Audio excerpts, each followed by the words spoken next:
ସମ୍ବଲପୁର ଘେଁସ ଜମିଦାର ପରିବାରର ଶହୀଦ ମାଧୋ ସିଂ। 3 ପିଢ଼ିର ଶହୀଦ।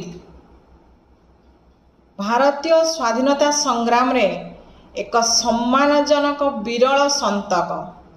ଏହି ଦୃଷ୍ଟିରୁ ବିରଳ ଯେ ମାଧୋ ସିଂ ଏବଂ ତାଙ୍କର 4 ସନ୍ତାନ ଐରୀ ସିଂ, ଜୁଏଲ ସିଂ, ବୈରୀ ସିଂ, ହାତୀ ସିଂ ଏବଂ ତାଙ୍କ ସହିତ ତାଙ୍କର ନାତୁଣୀ ଜ୍ୱାଇଁ ଗୋବିନ୍ଦ ସିଂ, ଏହି 3 ପିଢ଼ି ଆମ ଦେଶର ସ୍ୱାଧୀନତା ସଂଗ୍ରାମରେ ପ୍ରାଣବଳି ଦେଇ ଶହୀଦ ହୋଇଛନ୍ତି। ତେଣୁ ପ୍ରଣାମ 3 ପିଢ଼ିର ଶହୀଦ ମାଧୋ ସିଂ।